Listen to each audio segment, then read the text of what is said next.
When I was 3 months pregnant, Bill personally sent me to prison. Before pleading guilty, I asked him one last time if I could avoid taking the blame. You're pregnant, so you can just apply for execution outside prison. You won't suffer too much. But Virginia is different. She's in poor health. If she's sentenced to prison, she'll die. Think of it as accumulating blessings for the child in your belly. I promise you that I'll marry you when you're released from prison. I asked him, you said before that I owed her a life. Do you think I've paid it off now? Bill nodded and said he would be grateful to me for the rest of his life. I signed the confession letter and had an abortion before entering prison. Later, Bill went crazy and questioned me why I had aborted his child.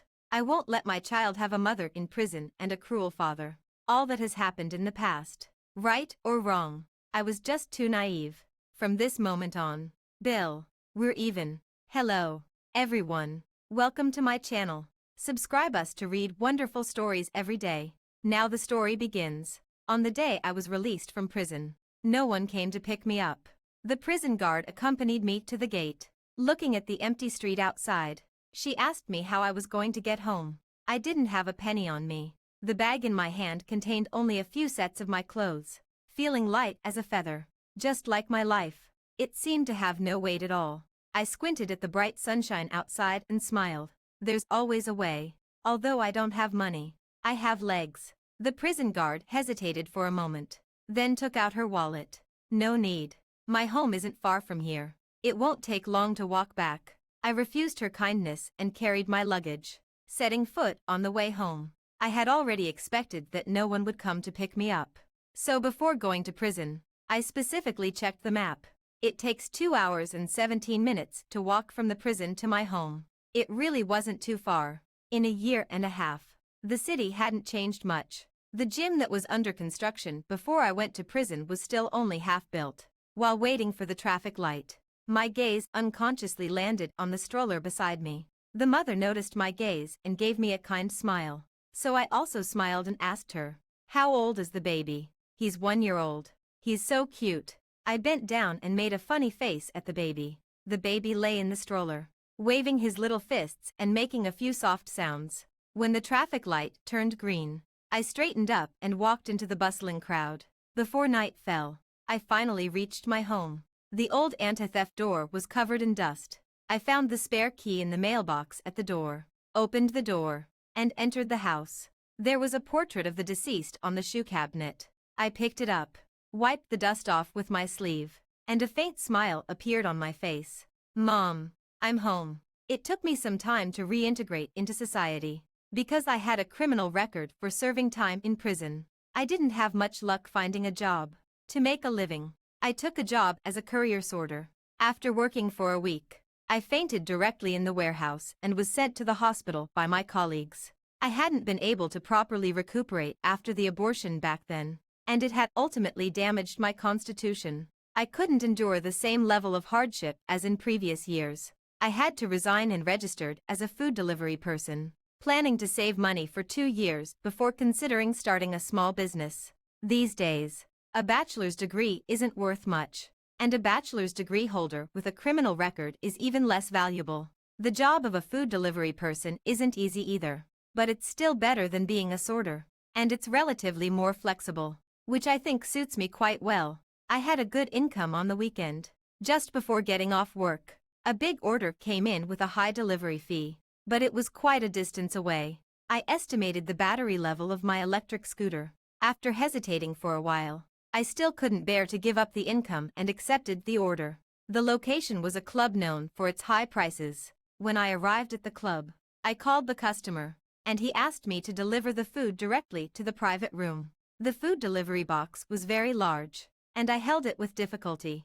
I found the private room and knocked on the door. "Hello, your food delivery. Please sign for it. Just put it here." The familiar voice made my eyelashes tremble. I silently followed the instruction and placed the box in the corner. The private room was lively, with more than a dozen men and women inside. The corner was piled with boxes of various luxury goods, and a 3-tiered cake was placed on the central table, looking exquisite and luxurious. I wanted to leave after delivering the food, but unexpectedly, I was suddenly called out. "Hey, the food delivery person, wait a moment." My steps froze. Today is my birthday. Please have a piece of cake. Thank you for delivering the food to us so late at night. I looked up. Perhaps because most of my face was blocked by the helmet. None of the people present recognized me. The woman standing in front of me had a delicate and touching face, smiling and extending a piece of cake to me. Her name was Virginia, and she used to be my friend. A sharp pain welled up in my heart, piercing deep into my bones and blood, almost making it impossible for me to speak. I reached out to take it and said thank you in a hoarse voice. When I turned to leave, I didn't notice the figure that had appeared behind me at some point. It was too late to dodge, and I could only watch as the piece of cake hit the person's chest, soiling his shirt. Bill looked down at his sticky chest, then at me, without saying a word.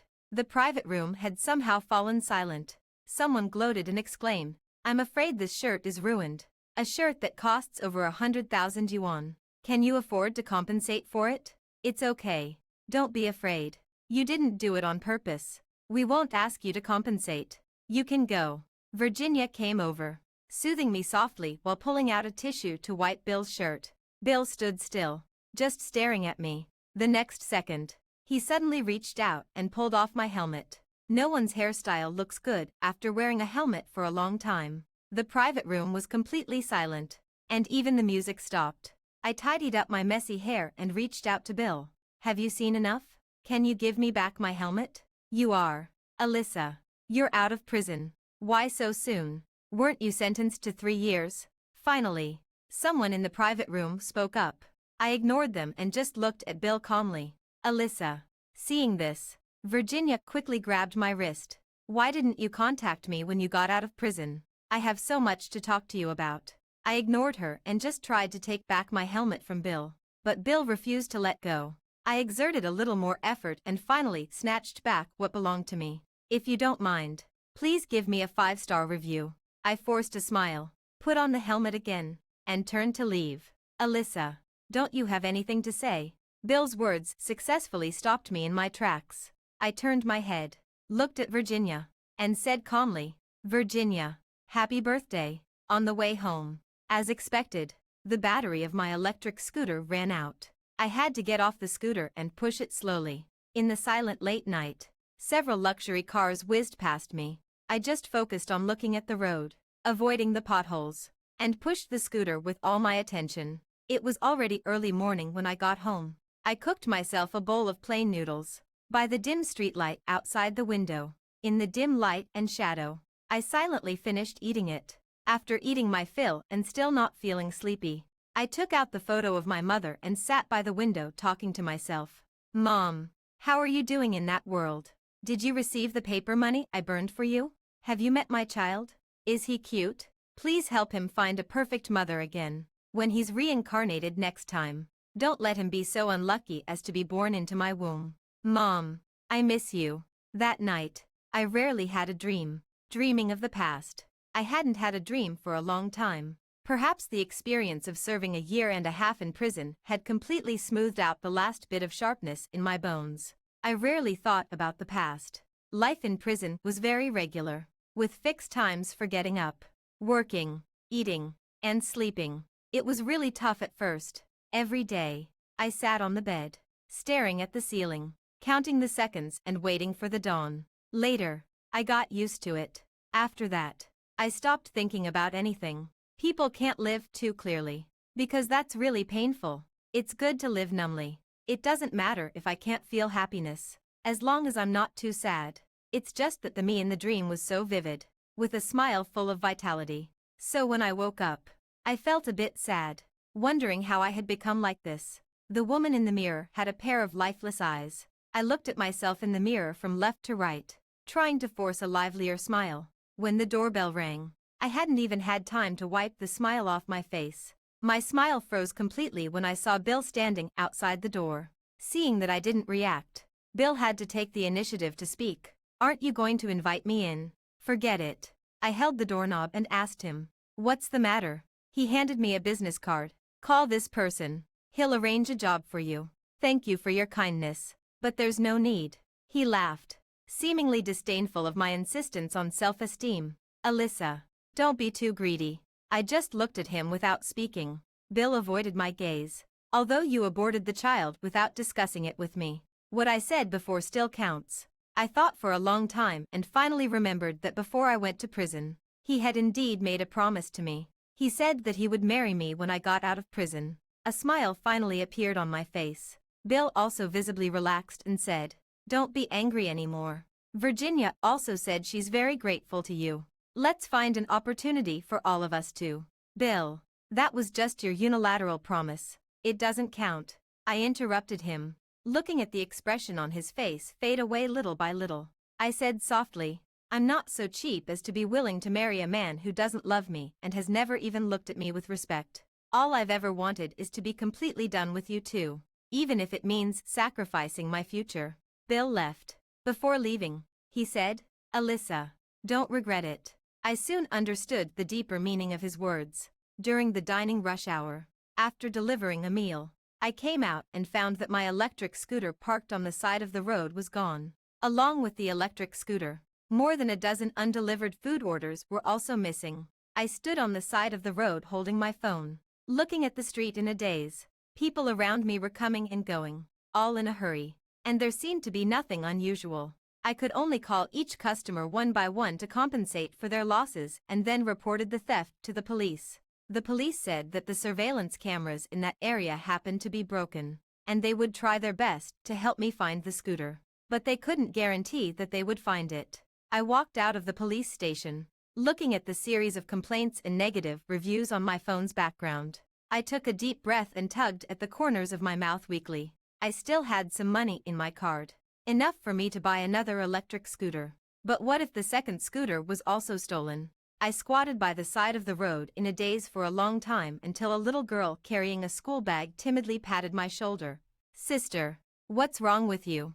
I smiled at her. Sister is a bit tired, so I squatted down to rest for a while. She thought for a moment, then took out a piece of candy from her pocket and handed it to me. "Sister, have a piece of candy." "Thank you." Relying on that piece of milk candy, I finally regained some energy. When I got home, I started to organize my resume. Regular companies won't hire me, but there are always some small companies with lower requirements. However, with my criminal record, during each interview, I couldn't avoid being questioned by the HR about it. "You've served time in prison." I nodded and said yes. "The reason for imprisonment was hit and run." "Yes. But you don't have a driver's license." "Yes." Then the HR would fall silent and just politely return my resume, saying that they needed to consider it further. I remembered what Bill had told me before, that Virginia was too weak to endure the hardship of prison. He never considered that since I didn't have a driver's license,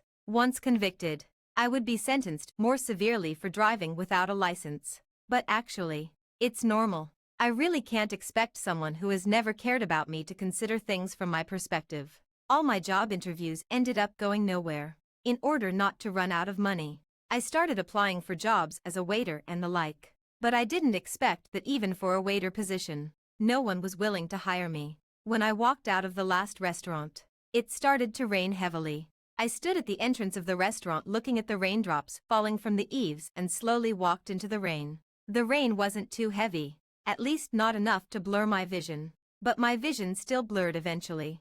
It was probably a kind of grievance where I clearly felt wronged but didn't know who to talk to about it. Bill stood downstairs of my house holding an umbrella, waiting for me. I saw him from a distance, about 10 odd meters away. I stopped and didn't want to go any further. He noticed me, took a step towards me, and then stopped 3 steps away from me. "Have you realized the truth?" he asked me. I looked at him seriously. "Bill, you said you would be grateful to me for the rest of your life. So, gratitude isn't like this," I said. "So, you can't treat me like this." My mind must have been addled by the rain, so I didn't realize how feeble and ineffective my words were. Of course he could treat me like this. I had nothing. I didn't have a family background to contend with his, no wealth to support myself, and not even any relatives or friends. He could bully me at will, slander me, and pin one false charge after another on me. I just didn't expect that he hated me so much that he wouldn't even give me a way to survive. Finally, he took step by step and came right in front of me. That umbrella blocked the torrential rain above my head. It also blocked all the light in my world. In the dimness, Bill reached out and stroked my cheek, telling me that this was the price I had to pay for wanting to be done with him. Then what do you want me to do? I murmured to him. You don't want me to love you. And you don't want me to break up with you completely. So, I can only choose to die. Right. I had a warm dream. In the dream, I snuggled in my mother's arms. She patted my back gently and coaxed me in a low voice, telling me not to cry. I sobbed softly and acted coquettishly, saying, "Mom, it hurts so much." She asked me with a distressed expression where it hurt. "My head hurts. My hands hurt. And my feet hurt." I said pitifully, "Everything hurts. And my heart hurts the most. Mom, it's so hard to live. Can I come to you?" She just held me tenderly and didn't say a word. Then I knew that she didn't want me either. Who would want me? No one would want me. So, this dream ended. I opened my eyes and stared blankly at the familiar ceiling above me. After recovering from my daze, I slowly pulled away from Bill's embrace. He was startled and instinctively held me tighter. But when he met my gaze, he released his hands in a daze. I managed to crawl to the foot of the bed and curled up my body. It was very dark in the room. I didn't know what time it was. But with Bill beside me, I felt very insecure. So I asked him, "Can you leave?" Perhaps the night had softened the coldness around Bill. He didn't seem as unapproachable as he was at first. He just let out a sigh and asked me what I really wanted to do. I wondered blankly. What did I want to do? I just wanted to live a good life. But he wouldn't give me that chance. So I asked him in return, "Bill, what about you? What exactly do you want to do?" He sat by the bedside, with his back to the moonlight, looking at me quietly, but I just lowered my eyes, stared at the simple patterns on the bedspread, and said in a low voice, "What else do you want me to do? I have nothing left to give you. Don't you want to marry me anymore?" "Bill, I never wanted to marry you." I smiled soundlessly. How could I ever have expected to marry you? "Alyssa, do you love me?" I didn't understand why Bill would ask this question. I thought that between me and him, from the beginning until now, this was the least important thing. But I still answered him. "Bill, I once loved you. Not because you were rich or handsome, but simply because I thought you were a good person." The day my mother died in a car accident, I cried bitterly in the hospital. There were so many people passing by me, but only you gave me a handkerchief. Everyone thought that my first meeting with Bill was at the freshman orientation party in college. But actually, it wasn't. I met him when I was in my senior year of high school. That was the darkest day of my life. During class, the head teacher suddenly called me out and said that something had happened to my mother. I rushed to the hospital in a panic and saw only my mother's cold and lonely body. It was a car accident. The driver fled the scene, and my mother didn't make it to the hospital in time. She left without even leaving a last word. We didn't have the chance to see each other for the last time. When my father died, I was still young, and my perception of pain wasn't that clear. But when my mother died, I was about to turn 18. That was the first time I clearly realized that the partings in life could sometimes be so sudden, and that God didn't give everyone the chance to say goodbye properly. I hid in the stairwell and cried until I almost fainted. But such a scene was really common in the hospital. Every wall and every brick in the hospital had witnessed countless tears. No one dared to stop, because their own lives were already hard enough, and they didn't have the courage to share the suffering of others. "Stop crying. Your crying is giving me a headache." Someone sat down beside me and handed me a handkerchief. I couldn't stop sobbing, and I was almost exhausted. My sweat and tears mixed together, and I was as wet as if I had just been fished out of the water. He took out a cigarette in front of me and asked if I minded. I just kept crying and didn't answer him. He clicked his tongue, just held the cigarette in his mouth, but didn't light it. His mood wasn't affected by me at all. His tone was cold from beginning to end. "Grow up. Meeting is the beginning of separation. No matter how close two people are, one of them will always have to leave first. Everyone can live well without the other. What's the big deal?" He thought my crying was too noisy, but he accompanied me for a long time. At that moment, I just needed someone to be with me. It was like in the vast sea of people. Even if I had to be alone from then on, I wouldn't feel too lonely. He was finally called away by someone else. Someone pushed open the door of the stairwell and called his name. "Bill, it's time to go home." Bill stood up, patted the dust off his clothes, and left without looking back. He didn't say goodbye to me. Since we had just met by chance, it seemed there was no need for a goodbye. But I remembered his name. Until the freshman orientation party in college. My new roommate Virginia came over arm in arm with him and introduced him to me with a beaming smile. Alyssa. This is my boyfriend. His name is Bill. From the strange look in his eyes when he looked at me, I knew that he didn't have the slightest impression of me. But it didn't matter. I would always remember his kindness. I repaid this kindness to Virginia doubly. So Virginia and I became friends. Although sometimes I would regret it and wish that I had never met Bill in the first place. The little bit of warmth he gave me was like a flickering spark on a cold winter night. But I paid the price of all the happiness in the rest of my life for it. Perhaps some things are really destined. The cause of my mother's death was that the driver fled the scene of the accident. The charge for which I was imprisoned was also hit and run. Maybe God was telling me in this way that if I received warmth that didn't belong to me, I would eventually have to pay it back. Bill, do you know what I was thinking when I sat in the courtroom and listened to the judge's verdict? You made me feel like I was the driver who hit my mother and then fled the scene of the accident all those years ago. Enough. Stop talking. Bill suddenly stood up.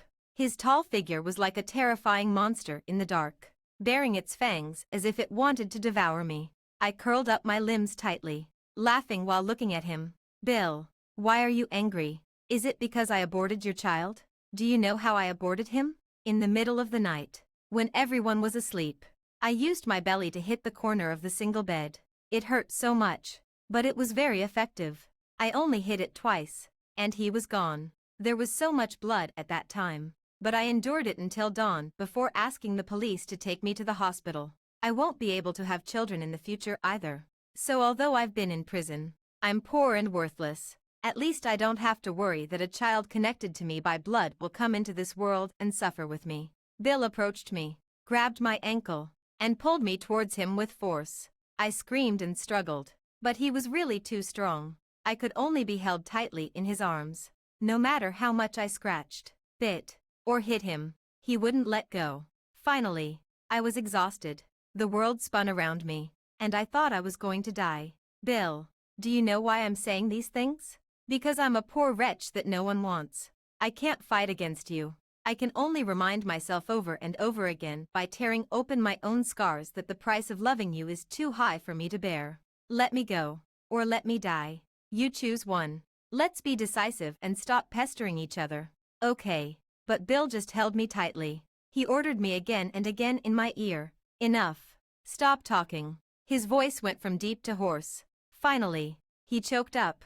When I woke up again, I found myself in the hospital. My limbs were still weak, and my head felt as heavy as if it were filled with cement. I met Bill's gaze. He was sitting by the bedside, staring at me intently. I looked at him calmly. After a long while, I turned over and faced away from him. Bill gently raised his hand and pulled out the infusion tube that was pressed under me. Do you really want to be done with me? I didn't say anything. Then promise me one last thing. Upon hearing this, I just closed my eyes wearily. Forget it. He had always been someone who didn't keep his word. He also said before that as long as I served the prison sentence for Virginia, we would be even. Alyssa, do you hate me now? Why do you always keep asking me how I feel about you? Is it really that important? He asked me back. Isn't it important? Yeah, it's not important. You're right. It really isn't important. Bill played with the lighter in his hand. I'm going to hold a wedding, and I'm still missing a bride. I opened my eyes. Marry me, and I'll set you free. It turned out that people really could laugh out of extreme anger. Bill, are you crazy? There are so many people who want to marry you. Why choose me? Have you forgotten how you scolded me for being shameless and climbing into your bed just to get into your family? You haven't clearly expressed your intention of not wanting to marry me. So all my preparations for the wedding were based on you as a premise. Bill said, I've spent a lot of money, and you can't afford to compensate for it. I just felt it was absurd. Alyssa, you're not even afraid of death. Why don't you dare to take this last gamble with me? Bill stood up, walked to the window, turned his head, and looked at me deeply. What if you win the bet? I can also send you abroad. Your English is very good, and you won't have any problems living and communicating abroad. They don't know your past, and they don't know that you've been in prison. You can start a new life completely. I didn't believe him at all. But I couldn't help the hope that rose in my heart. Will you really let me go? Really? But you clearly hate me. Bill put that unlit cigarette between his lips again. Yeah, I hate you. But I said I would marry you. I don't like to give up halfway on things I do. I could never understand Bill. Actually, it's normal. Even though we've done the most intimate things, we've never really gotten to know each other. We've never held hands. Never had a heart-to-heart talk. During the long years in college, we weren't even friends. He was my roommate's boyfriend, a wealthy and handsome second-generation rich kid. I've always been sensible enough to keep a distance from him. The closest moment was when we went to a haunted house together. He mistook me for Virginia. When I screamed in terror, he smiled and pressed my head against his chest, whispering, "Don't be afraid." Later, when he realized he had mistaken me, we just separated tacitly, as if nothing had happened. Virginia often asked me what I thought of Bill. I always told her that Bill was nice and that he was a good match for her. They both had excellent family backgrounds, outstanding looks, and either a calm or passionate temperament. In every way, they were a natural couple, a perfect match. Really? Do you really think he and I are a good match? Virginia asked me, resting her chin in her hand. Alyssa, don't you think you and Bill are also a good match? Virginia, don't joke like that. Because I never wanted anything with Bill. I was always calm. Loving someone doesn't mean you have to be with them. And sometimes, loving someone doesn't even require an ending. Bill was my benefactor, and Virginia was my friend. As long as they were happy, I would be happy. But later I realized that it was all my own wishful thinking. Who was I? What right did I have to be friends with these young masters and ladies? At the graduation ceremony party, Virginia smiled and handed me a glass of wine. She said that during the 4 years of college, she was grateful for my tolerance of her little temper, so she wanted to toast me. I took it and took a sip. But my face twisted at the bitter taste of the wine. Virginia smiled.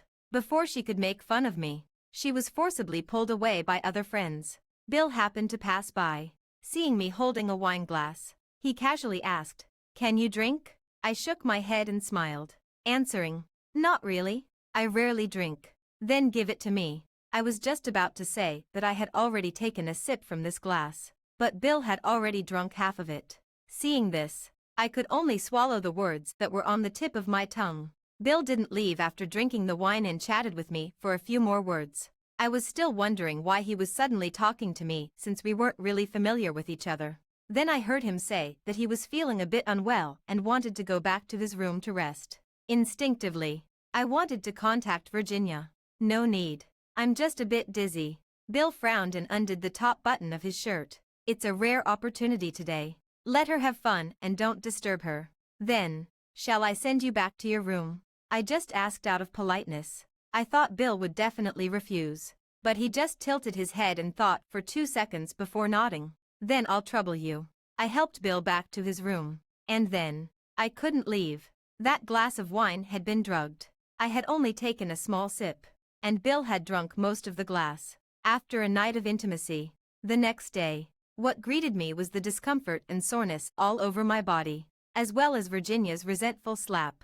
I fell into a long period of self-doubt. I considered myself not morally corrupt and thought I couldn't do something like stealing someone else's love. I just couldn't figure out why, in a rational and sober state, I hadn't refused Bill. Later, I found out that it was because I wasn't sober. I had only taken a small sip of the wine, but it was enough to take away my reason. But this made the whole thing even worse. It's not certain that one will act promiscuously after drinking, but it was obvious to everyone that I had ulterior motives when I let Bill drink the strong wine with an aphrodisiac in it. I became a woman of loose morals, using any means possible to climb into Bill's bed. And Virginia and Bill were both poor people who were used and hurt by me. The wine glass was handed to me by Virginia, but she was kind and innocent, always being sincere with me. How could she have done something like sending me to her boyfriend's bed? Bill took the wine and drank it on his own initiative. But he was just being kind and trying to help his girlfriend's roommate avoid drinking too much. How could he have expected that I would be so despicable? They were upright and noble people, the embodiment of beauty. So the shameless and despicable person must be me. And it could only be me. Virginia couldn't accept the fact that she had been betrayed by both her boyfriend and her best friend. She once tried to commit suicide by cutting her wrists and was sent to the hospital in an emergency when her suicide attempt was discovered. So they all said that I owed Virginia my life. Virginia was in a bad mood and drank heavily. After drinking, she drove and hit someone to death. Since I owed her, it was only right that I took the blame for her. And it so happened that I was pregnant, which made me even more deserving of punishment. I was a sinner, and the child in my belly would also be born with my sins. But how merciful Bill was. He promised me that as long as I atoned for my sins, he would marry me and acknowledge this child. I desperately wanted to shout, but it was as if there was a vacuum all around me, cutting off all my chances of calling for help. Was I wrong? Did I have to atone for my sins? Where was I wrong? And what sins did I have to atone for? Was my child also at fault? Did he also have to continue my sins? I didn't want this. I accepted all the consequences. But I couldn't let my child be dragged down by me. He should be born into a family surrounded by love and have a bright future. The night I signed the confession letter, I stroked my belly for a long time. The sharp pain started from my belly and spread to all my limbs and bones. I had an abortion once, but I felt that the pain was no better than childbirth. When the police carried me to the hospital, I could even laugh. Maybe it was destined that I, Alyssa, have no kinship. I was destined to grow old alone for the rest of my life. I agreed to Bill's request to marry him. He really seemed to attach great importance to this wedding. Everything was the best. According to the wedding dress designer, my dragon and phoenix cheongsam had started to be made 2 years ago. Because hand embroidery took a lot of time, all of them worked overtime for almost 3 months to barely finish it, which was a whole year ahead of the original scheduled construction period. I was dazed for a few seconds. 2 years ago, I remembered that my mistake with Bill also happened 2 years ago. Had he really started arranging it so early? A strange thought flashed through my mind, but I didn't think too much about it. At first, Bill would ask for my opinion. After realizing that I didn't care about any of it, he stopped asking me. He decided on the style of the wedding invitation, the type of wedding candy, the specification of the hotel. Actually, I wanted to say that since it was just a false wedding, he didn't have to take it so seriously. But this wedding was unexpectedly grand. I didn't understand Bill, so I also didn't understand why he had to hold a wedding. Nor did I understand why the bride had to be me. But it didn't matter. I didn't need to understand him. I just hoped that he could keep his promise. I wanted my freedom. On the day of the wedding, Bill came to pick me up early. He was wearing a custom-made suit, followed by a large group of relatives, friends, and photographers, standing among them. He looked particularly handsome. I didn't have any relatives or friends, so the wedding procession had to be simplified.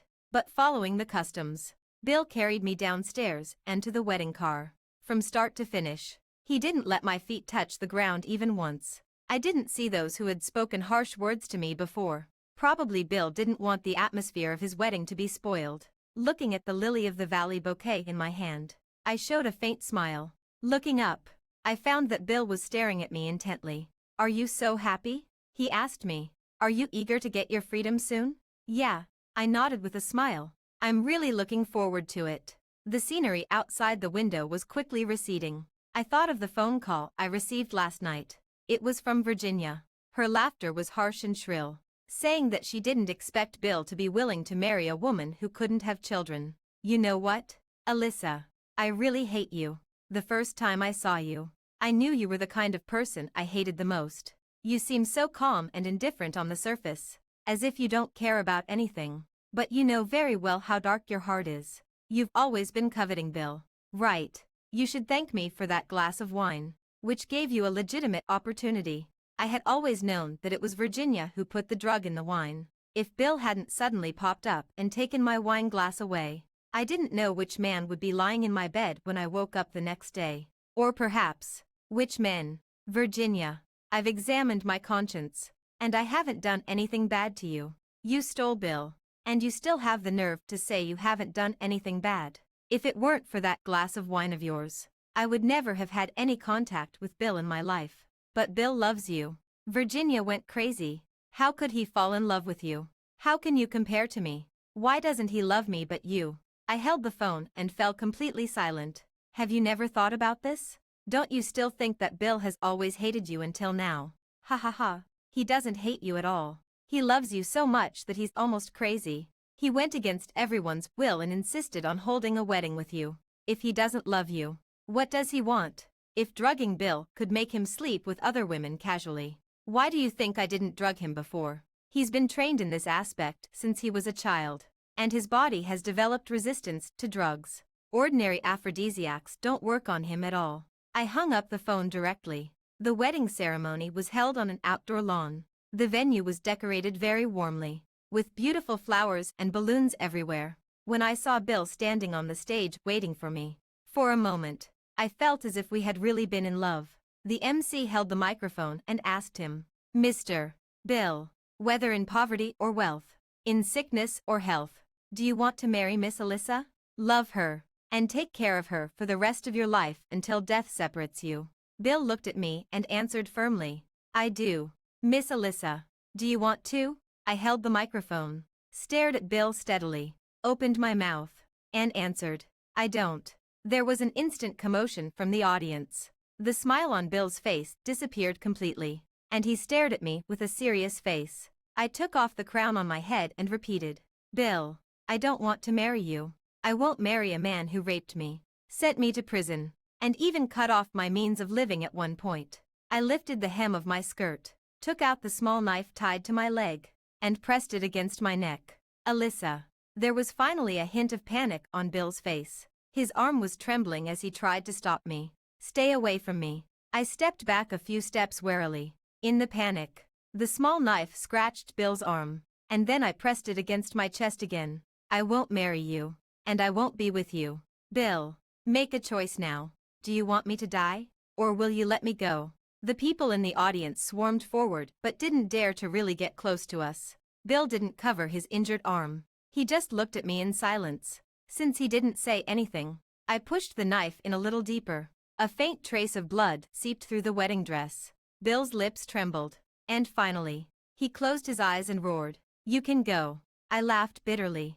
How ridiculous. When Bill handed me the handkerchief, I never thought he would love me. When he held me in his arms and said, "Don't be afraid," I never thought he would love me. When he pestered me and demanded my body over and over again, I never thought he would love me. When he insisted that I be his bride, I never thought he would love me. When Virginia said Bill loved me, I didn't believe a single word of it. But at this moment, when I realized that my safety could actually be the only weakness that could threaten Bill, I finally believed that Bill actually had feelings for me. But how ridiculous. I had gone through so much suffering, and all of this suffering actually came from his love. How could I accept this? That wedding finally ended in chaos. Bill was rushed to the hospital, and I got the freedom I had always dreamed of. If this was a battle, unfortunately, there was no winner. I bought a small tombstone beside my mother's grave. There was no photo or name on the tombstone. I submitted my resume again. This time, without Bill's obstruction, I successfully got a job in a company and started a new life. As night fell, I left the company and bought myself a box of strawberries before going home. There was a faint smell of grass in the air, and the cold winter was coming to an end. Spring was coming. The end. Bill's extra chapter. When Bill was 8 years old, his mother passed away and was sent to the funeral parlor for cremation. There were adults around him arguing fiercely, all for the inheritance and interests. He stood alone in the corner with a cold face, not saying a word. "Do you want some candy?" A little girl somehow appeared beside him. She had a beautiful braid, a pair of big round eyes, and looked at him naively. There was a white rabbit creamy candy lying quietly in the palm of her outstretched hand. Bill didn't know her, so he didn't want to pay attention to her. "My dad is in there too." The little girl pointed at the huge furnace used for cremation and said, "Mom said that when people die, they go to another world." "No, they don't," Bill said stiffly. The little girl didn't understand. "Huh, once you're dead, you're dead. There's no other world. You won't have a dad anymore." "Then my dad won't come back to see me either." "Right." The little girl pursed her lips, looking a bit sad.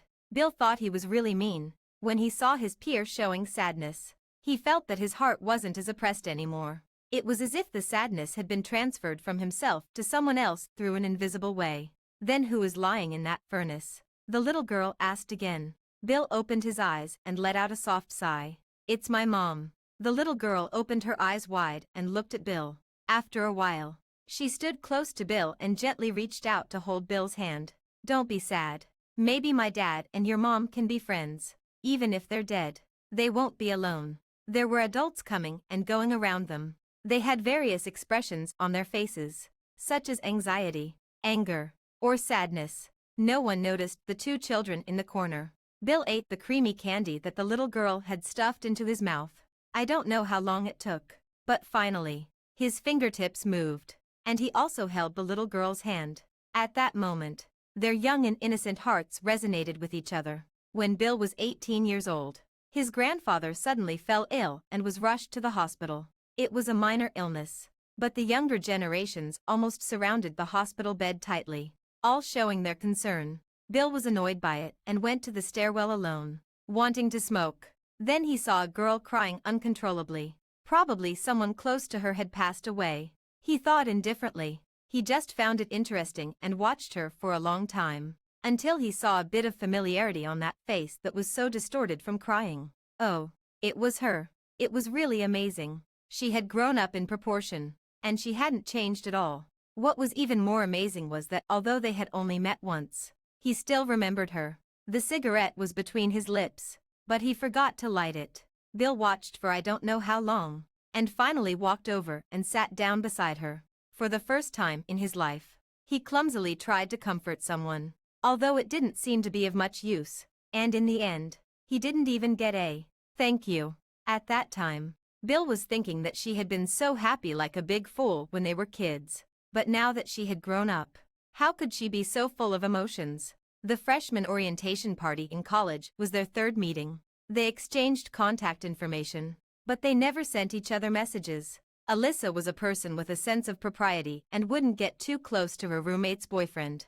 But Bill somehow developed a habit. Before going to bed every day, he would click into Alyssa's Instagram. She didn't post in her moments very often, and the content was mostly about some interesting things in her life. He repeated this behavior day after day, and surprisingly, he didn't get tired of it. Virginia asked him what impression he had of Alyssa. Bill's answer was, "She's okay." "Then do you know any decent guys around you? Introduce one to Alyssa." Bill's answer at that time was, "It's not suitable." "What's not suitable about it?" "The family background is not suitable." "Come on. It's just about having a relationship." I didn't say anything about getting married and having children, but Bill still refused. He wasn't interested in being a matchmaker. "You're so stubborn. You refused so directly. I almost thought you liked Alyssa."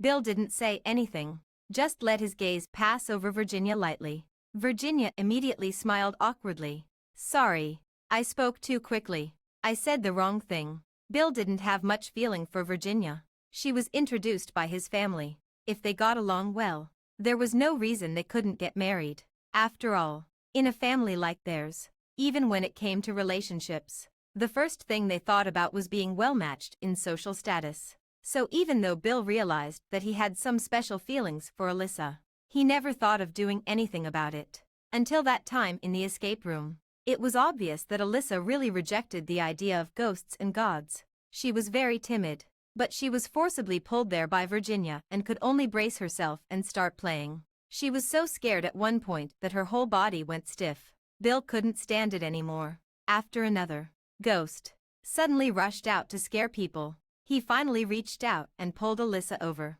The moment her head hit his chest, Bill's breath caught. He felt as if his heart skipped a beat. He had never had any intimate contact with Alyssa before, so he had never known how much a person could desire another person. It turned out that it could be to such an extent. Every cell in his body was shouting, "Hold her tight. Don't let go. Crush her bones and blood and blend them into his own body, and let them become one completely."